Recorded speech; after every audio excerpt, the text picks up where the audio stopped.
kapatid ko na nagda-drug siya.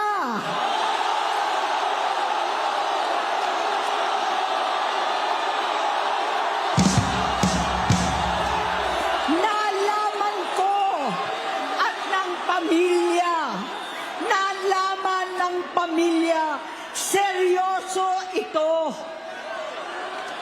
Minsan, kami ng Presidential Guard at Metro Gompa ang naglilinis tuwing nagpa-party po sila.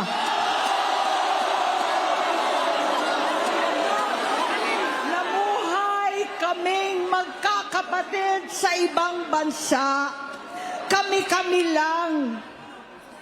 Kinumbinsi ko pa si Bongbong, pakasalan mo na si Lisa. Naisip ko noon, kapag nag-asawa siya, malalagay na sa tahimik at magkakaroon ng direksyon. Ang laki ng pagkakamali ko. Mas lumala ang kanyang pagkalulong sa droga. Grabe mga kababayan, itong pasabog ni Senator Amy Marcos dito po sa ginagawang rally po ng ating kapatirang Iglesia ni Cristo, kung saan mismong sa bibig niya na po nanggaling na si President Bongbong Marcos ay gumagamit po ng ipinagbabawal na gamot. So matagal na pong idinideny ito ng Pangulo at ayaw niya nga po dito sa hair follicle test no, na gustong mangyari ng mga sumusubok sa kanya at mga taong gustong mapatunayan kung talagang clear talaga siya. Pero ito na mga kababayan, mula na po sa kanyang kapatid, nagmula itong napakalaking expose na to at nakakagulat no, walang nag-expect na ganito yung mangyayari.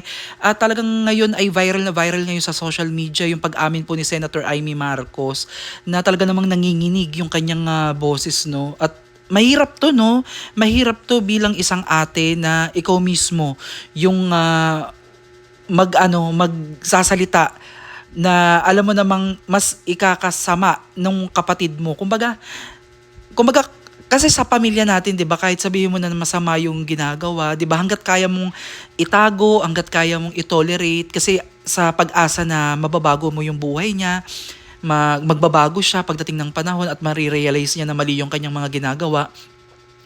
Etong time na to mga kababayan ay hindi na talaga maitatago at sukdulan na po talaga. Kaya ramdam ko yung bigat ng damdamin ng isang ate kagaya po ni Senator Amy na hindi madali para sa kanya na tumungtong dyan sa entablado at magsalita at mismong sa kanya pa manggagaling itong nakakahiyang balita. Biruin mo, meron tayong presidente na adik, 'di ba?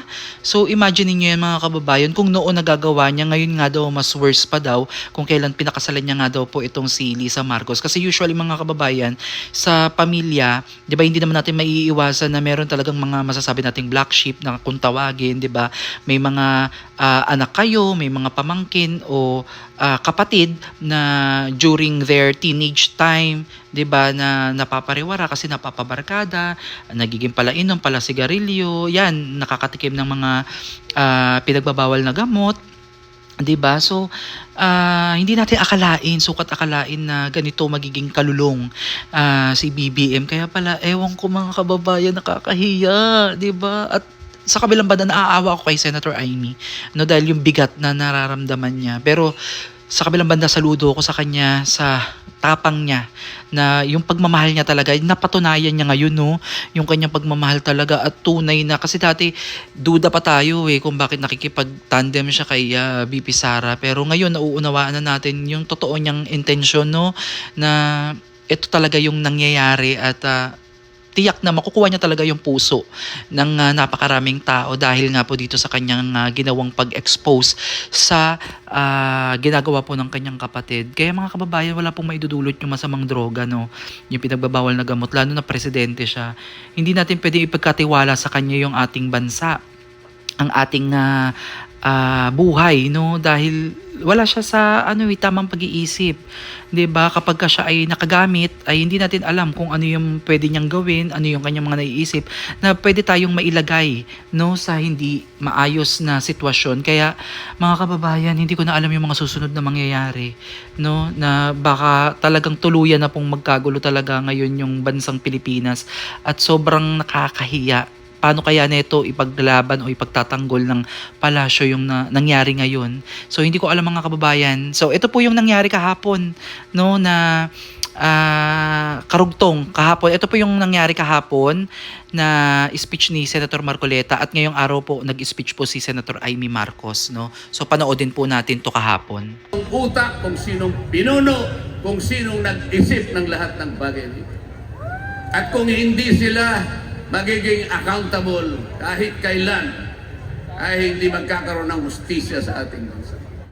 Ang graft and corruption po sa ating bansa, sa pag-iestima ng ilang nag-aral, ito po ay nagre-represent ng halos 30% sa ating national budget. Kung ang ating national budget ay mahigit na 6 na trilyong piso, kayo na po ang pumuwenta kung ilan ang nawawala sa kaban ng bayan. Sa DPWH lamang po, sa budget lamang po ng isang ahensyang ito, 1 trilyon po ang nadadagdag. Ito'y nakita po namin sa initial findings namin nung ako pa po ang chairman ng Blue Ribbon Committee. Dinadagdagan nila kung ano yung ceiling na binigay ng Department of Budget and Management. Meron silang tinatawag na allocables, meron silang tinatawag na leadership, meron silang tinatawag na unprogrammed funds, at meron pang dagdag pagkatapos na magkaroon ng bicameral conference. Kapag tinotal natin ang lahat ng ito, hindi bababa sa 1 trilyong piso, katumbas ng 15% ng ating national budget. Ganyan po kalawak, ganyan katalamak, ganyan ang magnitude ng nakawan sa kaban ng bayan. Mga kababayan, papayagan po ba natin ito? Papayagan po ba natin ito? Ano po ang nangyari dahil ganito nga ang naging resulta ng mga pangyayari? Alam po ba ninyo kung magkano ngayon ang outstanding debt, ang pagkakautang ng ating bansa? Alam po ninyo kung gaano ang halaga ngayon na utang ng ating bansa? 17 trillion pesos. Katumbas po yan ng 63% debt to GDP ratio. Ano po ang ibig sabihin niyan? Masyadong mataas po yung bahagdan, yung ratio ng ating pagkakautang sa ating national na pangkabuhayan. Ang ibig sabihin po niyan, pagka mataas ang ratio, nag-aatubili, nagkakaroon ng pag-aagam-agam, natatakot ang mamumuhunan sa ating bansa. Baka hindi tayo makabayad sapagkat masyadong mataas ang ratio. Pati po yung mga nagpapautang na pandaigdigan, nagmamasid na lang sila. Tinitingnan kung tayo makakabangon o hindi.